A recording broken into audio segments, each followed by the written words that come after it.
శాతం బలహీన వర్గాలు ఉన్నారు. అదేవిధంగా ఎస్సీ ఎస్టీ ఉన్నత వర్గాలకు సంబంధించిన ప్రతి సమాచారాన్ని ఈరోజు సేకరించడం జరిగింది. మిత్రులారా, ఆ లెక్కన ప్రాతిపదికన క్యాబినెట్లో తీర్మానం చేయడమే కాదు, శాసనసభలో చర్చ పెట్టి విద్యా ఉద్యోగ అవకాశాలలో 42% రిజర్వేషన్లు ఒక బిల్లు, స్థానిక సంస్థల్లో 42% ఇంకొక బిల్లు ఆమోదింపజేసి గవర్నర్ గారికి పంపిస్తే గవర్నర్ గారు అవి రాష్ట్రపతి గారికి పంపించారు రాష్ట్రపతి ఆమోదం కోసం. 5 నెలలుగా వస్తుంది, అవి అక్కడనే ఉన్నాయి. 42% బలహీన వర్గాలకు రిజర్వేషన్లు అమలు చేయాలంటే ఎస్సీ ఎస్టీ ఇవన్నీ కలిపితే దాదాపుగా 70% వరకు రిజర్వేషన్లు పెరిగే అవకాశం ఉన్నది. చంద్రశేఖరరావు గారు 2018లో పంచాయతీరాజ్ యాక్ట్ను తీసుకొచ్చిండు. వారు చేసిన చట్టం తెలంగాణ రాష్ట్రంలో 50%కి మించి ఎవ్వరికి రిజర్వేషన్లు ఇవ్వకుండా పక్కడబందిగా 50% మించకుండా 2018లో పంచాయతీరాజ్ యాక్ట్ను చంద్రశేఖరరావు గారు తీసుకొచ్చి చట్టం చేసిండు. ఇవాళ చట్టమే మనకు అడ్డంకిగా మారింది. స్థానిక సంస్థల్లో కానీ ఈరోజు స్థానిక సంస్థల్లో రిజర్వేషన్లు ఇవ్వాలి అని అంటే, నోటిఫికేషన్ ఇవ్వాలి అంటే 2018లో ఆనాటి ప్రభుత్వం చేసిన పంచాయతీరాజ్ యాక్ట్ ఈరోజు అడ్డంకిగా మారింది. దాన్ని కూడా తక్షణమే కోర్టు ఆదేశాలు ఇచ్చింది, సెప్టెంబర్ 30 లోపల మీరు స్థానిక సంస్థల ఎన్నికలను నిర్వహించండి అని. మరి అత్యవసరంగా ఎన్నికల్లో నిర్వహించాలంటే ఈ చట్టం అడ్డంకిగా మారిందని, శాసనసభకు సమయం ఉందని మంత్రివర్గ సమావేశాన్ని ఏర్పాటు చేసి ఆర్డినెన్స్ తీసుకొచ్చి ఆ 50% అడ్డంకిని తొలగించండి అని ఆర్డినెన్స్ పాస్ చేసినాం. ఆ ఆర్డినెన్స్ కూడా గవర్నర్ గారి దగ్గరికి వెళ్ళింది. గవర్నర్ గారు అది కూడా ఆమోదించకుండా రాష్ట్రపతి గారికి పంపించారు. ఇవాళ విద్యా ఉద్యోగ అవకాశాలలో 42% రిజర్వేషన్, స్థానిక సంస్థల్లో 42% రిజర్వేషన్ బలహీన వర్గాలకు ఇచ్చే బిల్లులు రాష్ట్రపతి గారి దగ్గరనే ఉన్నాయి. చంద్రశేఖరరావు గారు తెచ్చిన చట్టం ఈరోజు 50% లోపలనే రిజర్వేషన్లు ఉండాలని ఏదైతే చేసిండో దాన్ని తొలగించడానికి చేసిన ఆర్డినెన్స్ కూడా ఈరోజు కేంద్ర ప్రభుత్వం దగ్గర రాష్ట్రపతి గారి దగ్గర చిక్కుకున్నాయి. ఇవాళ మేము వాటి గురించి మాట్లాడి వాటి గురించి చర్చించి ఇక వీళ్ళు వినడం లేదు, వీళ్ళతోని కొట్లాడాల్సిందే అని ఢిల్లీ జంతర్ మంతర్ దగ్గర పెద్ద ఎత్తున ధర్నా చేసినాం. మొత్తం మంత్రివర్గము, పార్లమెంట్ సభ్యులు, శాసనమండలి సభ్యులు, శాసనసభ్యులు, సంఘాల నాయకులందరూ కూడా అక్కడికి వచ్చి వేలాది మంది రోజు మొత్తం ధర్నా చేస్తే దేశంలో వివిధ రాష్ట్రాలకు సంబంధించిన 100 మంది పార్లమెంట్ సభ్యులు, ముఖ్యంగా తమిళనాడు నుంచి, మహారాష్ట్ర నుంచి, బీహార్ నుంచి, ఉత్తరప్రదేశ్ నుంచి వివిధ రాష్ట్రాలకు సంబంధించిన పార్లమెంట్ సభ్యులు అందరూ కూడా మేము అండగా నిలబడతాం, మీ న్యాయమైన కోరిక సాధించడానికి మేము సహకరిస్తామని వాళ్ళందరూ కూడా అక్కడికి వచ్చి మనకు మద్దతు పలకడం జరిగింది. అయినా బీఆర్ఎస్ వాళ్ళు అక్కడికి రాలేదు, బీజేపీ వాళ్ళు అక్కడికి రాలేదు. నేను ఒకటే అడుగుతున్నది, కాంగ్రెస్ ధర్నా కాదు, కాంగ్రెస్కు లాభం చేకూర్చేది కాదు. బలహీన వర్గాలకు సంబంధించి బహుజనుల కోసం రిజర్వేషన్లను పెంచుదామని దేశంలో ఉండే అన్ని పక్షాలు అక్కడికి వచ్చి మద్దతు ఇచ్చినాయి. మరి బీజేపీ బీఆర్ఎస్ అక్కడికి రాలేదు, మద్దతు పలకలేదు అని అంటే మీరందరూ ఆలోచన చెయ్యండి అని చెప్పి మీకు విజ్ఞప్తి చేస్తున్నా. నేను ఆరోపణలు చేయదలుచుకోలే, నేను విమర్శించదలుచుకోలే, కానీ సమస్యను పరిష్కరించే శక్తి వాళ్ళ దగ్గరనే ఉంది. ఈరోజు అడ్డుపడుతున్నది కిషన్ రెడ్డి గారు, మోడీ గారు కాదా?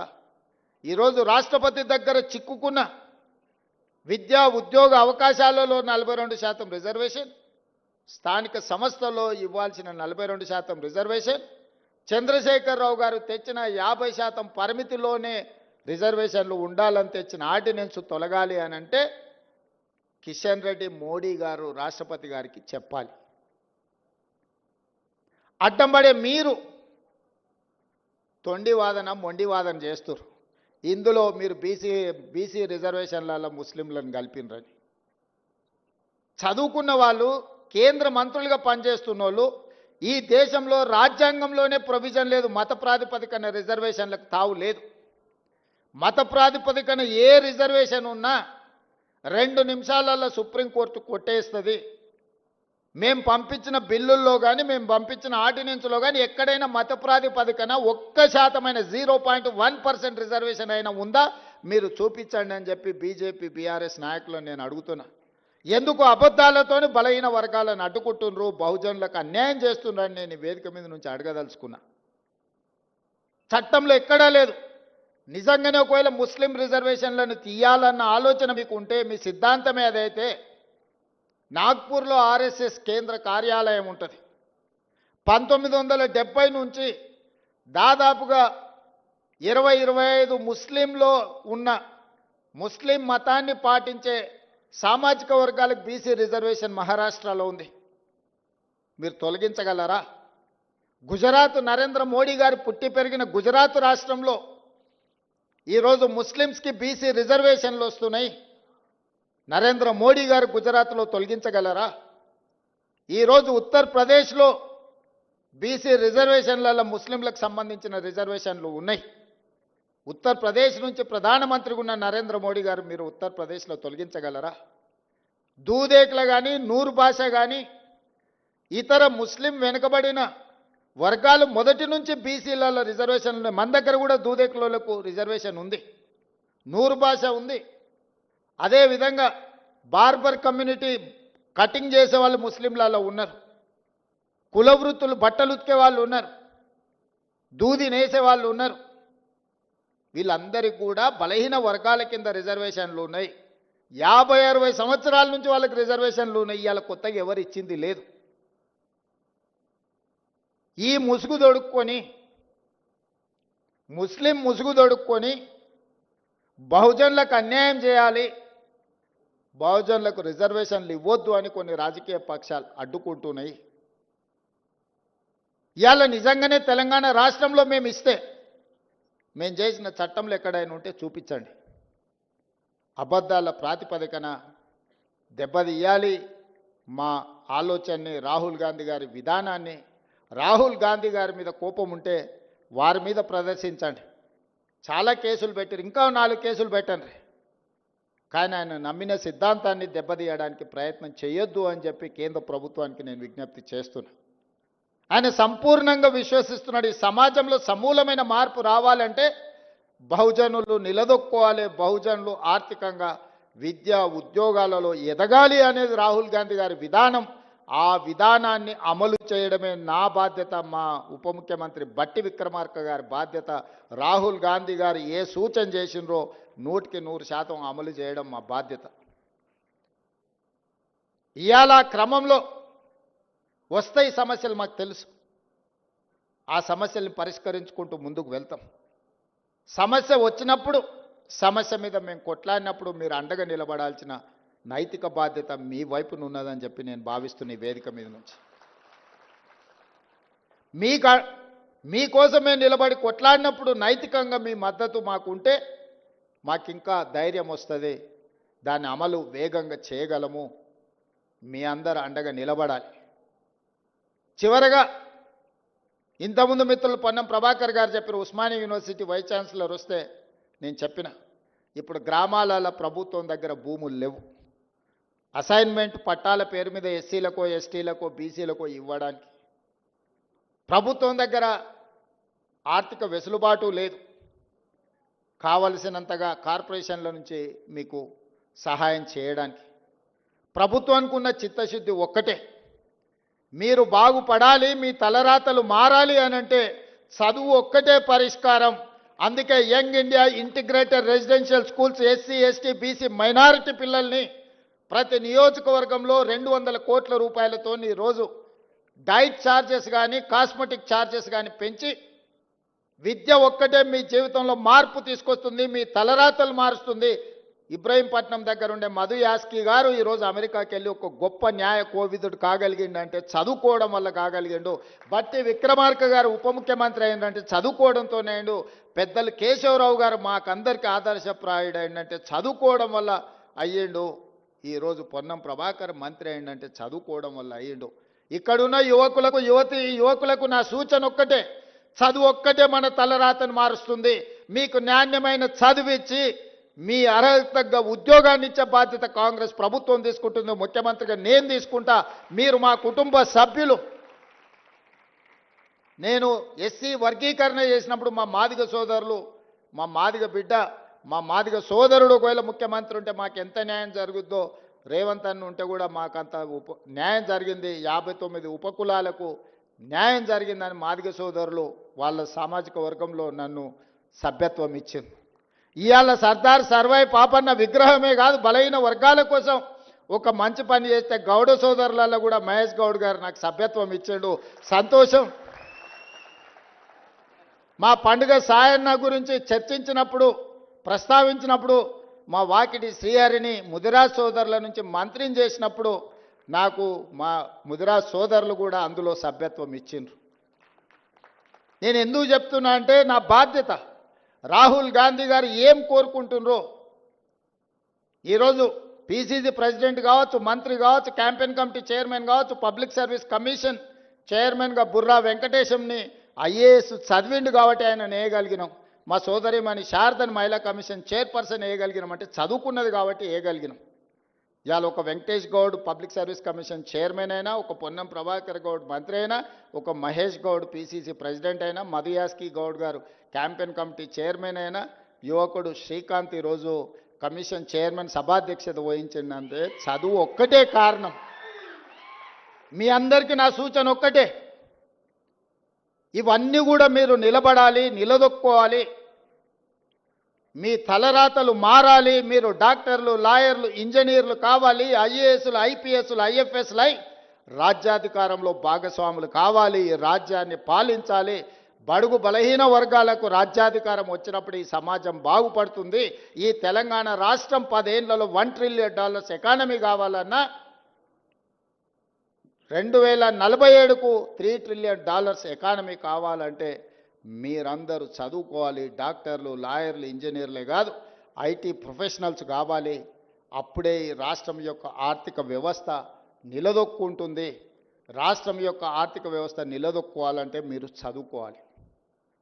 నేను మా యువకులకు అందరికి సూచన ఒక్కటే, ఒకనాడు ప్రభుత్వం దగ్గర భూములు ఉన్నాయి. ఇందిరమ్మ ఆనాడు భూములు పంచిపెట్టింది, అసైన్మెంట్ పట్టాలు ఇచ్చింది, పేదలకు ఇండ్లు ఇచ్చింది, అన్ని రకాలుగా ఆదుకున్నారు. ఇవాళ మీరు నిలదొక్కోవాలంటే, సమాజంలో వెనుకబాటుతనం నుంచి బయటపడాలి అని అంటే చదువు ఒక్కటే. అందుకే ఈరోజు చదువుకోవాలని మా యువకులందరికీ నేను సూచన చేస్తున్నా. ఈరోజు సర్దార్ సర్వాయి పాపన్న విగ్రహం ఒక స్ఫూర్తి కోసం, విగ్రహాలు వర్ధంతుల కోసమో జయంతుల కోసమో కాదు. ఆ దారిన పోయేటప్పుడు ఆ మహానుభావుల విగ్రహాలు చూస్తే ఆ స్ఫూర్తి మనలో కలిగించాలి, రగిలించాలి. ఆ స్ఫూర్తితో రాణించడం కోసమే.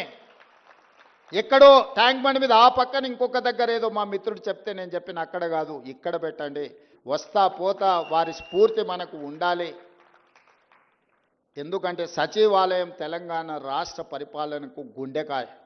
గుండెకాయకు దగ్గరలో సర్దార్ సర్వాయి పాపన్న విగ్రహం ఉండాలి. ఆ పక్కన జ్యోతిరావు పూలే ఆనాడు గడి నిర్మించుకుంటే ఆ గడికి జ్యోతిరావు పూలే ప్రజాభవన్ అని మనం పెట్టినాం.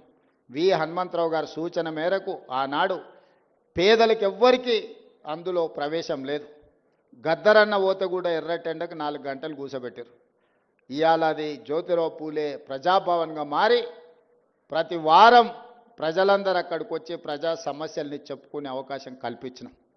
ఇది ప్రజాపాలన. ఈ ప్రజాపాలనకు మీరందరూ అండగా నిలబడాలి. మీ ఆకాంక్షలు నెరవేర్చే బాధ్యత ఈ ప్రభుత్వాన్ని, రాహుల్ గాంధీ గారిది. ఈరోజు రాహుల్ గాంధీ గారు దేశంలో ఓట్ల చోరీ ద్వారా ఉన్న ఓట్లను తొలగించడం, లేని ఓట్లను చేర్పించడం, ఎక్కడెక్కడి రాష్ట్రాల వాళ్ళను ఎన్నికలు ఉన్న రాష్ట్రాలకు తీసుకొచ్చి దొంగ ఓట్ల ద్వారా, కుట్రల కుతంత్రాల ద్వారా మొన్న జరిగిన పార్లమెంటు ఎన్నికల్లో కేంద్ర ప్రభుత్వాన్ని ఏర్పాటు చేయడమే కాదు, మహారాష్ట్రలో పార్లమెంట్లో పూర్తిగా ఇండియా కూటమికి సంపూర్ణమైన మెజారిటీ వస్తే సరిగ్గా 5 నెలల తర్వాత శాసనసభ ఎన్నికలు జరిగితే మనం పూర్తిగా ఓడిపోవడం జరిగింది. ఎందుకు ఓడిపోయినామని విశ్లేషిస్తే 1 కోటి ఓట్లు మహారాష్ట్రలో కొత్తగా చేరినాయి 4 నెలల్లో. నేను అడుగుతున్నా, 4 నెలల ఏ రాష్ట్రంలోనే ఏ దేశంలో అయినా 1 కోటి మంది పుట్టగలరా? ఒకవేళ పుట్టిన వాళ్ళకు ఓటు హక్కు వస్తుందా? కానీ మహారాష్ట్రలో ఎన్నికల కమిషన్ 4 నెలల్లో 1 కోటి కొత్త ఓట్లను నమోదు చేసి ప్రజా అభిప్రాయాన్ని దెబ్బతీసి ప్రజా అభిప్రాయాన్ని తుంగలో తొక్కి భారత రాజ్యాంగాన్ని అపహాస్యం పాలు చేసి ఏ మహారాష్ట్ర నుంచి డాక్టర్ బాబాసాహెబ్ అంబేద్కర్ గారు వచ్చిండ్రో, ఏ డాక్టర్ బాబాసాహెబ్ అంబేద్కర్ గారు మనకు రాజ్యాంగాన్ని ఇచ్చిండ్రో ఆ రాజ్యాంగాన్ని అపహాస్యం చేసుకుంటూ మహారాష్ట్రలో పార్లమెంట్ ఎన్నికల నుంచి అసెంబ్లీ ఎన్నికల లోపల 1 కోటి కొత్త ఓట్లు నమోదైనాయి. ఆ దొంగ ఓట్లే మహారాష్ట్రలో బీజేపీ ప్రభుత్వాన్ని అధికారంలోకి తీసుకొచ్చినాయి. మొన్న కర్ణాటకలో చూస్తే ఒక పార్లమెంట్లో ఒకే ఒక్క మహదేవ్పుర అనే అసెంబ్లీలో 1,14,000 ఓట్లు 6 నెలల్లో నమోదు చేయించారు కొత్తవి. ఆ 1,14,000లలో 1,00,000 ఓట్ల పైన మెజారిటీ, 6 అసెంబ్లీలలో కాంగ్రెస్కు మెజారిటీ వస్తే ఒక్క దాంట్లో 1,00,000 ఓట్ల పైన బీజేపీకి మెజారిటీ వచ్చి ఆ సీటు బీజేపీ గెలిచింది. ఇట్లా దేశం నలుమూలల ఓట్ల చోరీ జరుగుతుంది. బతుకున్నోళ్లను లక్షలాది మందిని బీహార్లో చచ్చిపోయినట్టు రాసిరు, లేనోళ్లను ఉన్నట్టు రాసిరు. బీహార్లో 65 లక్షల ఓట్లు ఉన్న పలంగా తొలగించారు. ఇప్పుడు ఎన్నికలు వస్తున్నాయి బీహార్లో. 65 లక్షల మంది బతుకున్న ప్రజల్ని ఆ రాష్ట్ర ప్రజల్ని 65 లక్షల ఓట్లు తొలగించారు. రాహుల్ గాంధీ గారు లెక్క తీసిండు. ఈ 65 లక్షల మంది ఎక్కడికి పోయినరు? దేశంలో లేరా? దేశం విడిచిపోయినరా? దేశంలో చచ్చిపోయినరా? చాలామంది చచ్చిపోయినరా అంటే సుప్రీంకోర్టుకు ఎన్నికల కమిషన్ దగ్గరికి వీళ్ళు బతుకున్నారా చచ్చిపోలే అని మనుషులను తీసుకొచ్చిండు. వీళ్ళు దయ్యాలు కాదా? మనుషులే, మీరు దయ్యాలుగా అనుకుంటారేమో అని మనుషులను తీసుకొచ్చి ఎన్నికల కమిషన్ ముందర పెడితే ఈరోజు ఎన్నికల కమిషన్ దానికి సమాధానం చెప్పకుండా రాహుల్ గాంధీ గారు నువ్వు అఫిడవిట్ ఇయ్యని అంటారు. తప్పు చేసింది నువ్వైతే తప్పును ప్రశ్నించిన రాహుల్ గాంధీని అఫిడవిట్ అడుగుతున్నారంటే ఎన్నికల కమిషన్ నిన్న మాట్లాడింది చూసిండ్రు. అందుకే ఈరోజు నిన్నటి నుంచి సెప్టెంబర్ 3 తారీఖు వరకు బీహార్లో రాహుల్ గాంధీ గారు 1300 కిలోమీటర్ల పాదయాత్ర చేస్తున్నాడు. బీహార్ రాష్ట్రంలో దొంగిలించిన ఓట్లను తిరిగి ప్రజలకు ఇవ్వాలని, ప్రజల యొక్క ప్రాథమిక హక్కు ఓటు. డాక్టర్ బాబాసాహెబ్ అంబేద్కర్ పేదోడికైనా పెద్దోడికైనా రాజుకైనా పేదకైనా ఒకే విలువైన ఓటు హక్కు ఇచ్చిండు. ఆ ఓటు హక్కును దొంగిలించే అధికారం ఎవ్వరికి ఇవ్వలేదు. ఆ ఓటు హక్కును దొంగిలించడానికి ఎవ్వరు ప్రయత్నం చేసినా వాళ్ళు ఊచలు లెక్క పెట్టాల్సిందే అని రాహుల్ గాంధీ గారు చెప్పిండ్రు. రాహుల్ గాంధీ గారు బీహార్లో ఈరోజు 65 లక్షల ఓట్లు తొలగించడం ద్వారా పేదల యొక్క ఓటు హక్కును దొంగిలించిన వాళ్ళని శిక్షించడానికి పాదయాత్ర చేస్తుండు. తొందరలోనే నేను మా పిసిసి అధ్యక్షుడు డిప్యూటీ సీఎం గారు అక్కడికి వెళ్ళి వారికి మద్దతు పలుకుతాం. మీరందరూ కూడా వారిని ఆశీర్వదించాలి. దేశంలో పేదోడి ఓటు హక్కును దొంగిలించే అధికారం ఎవరికీ లేదు. అలాంటి దొంగల భరతం పట్టాలి. దానికి మీరు అండగా నిలబడాలి. ఈరోజు అక్కడనే కాదు రేపు ఇక్కడ కూడా ఇట్లాంటి దొంగ పనులు చేయడానికి అన్ని పన్నాగాలు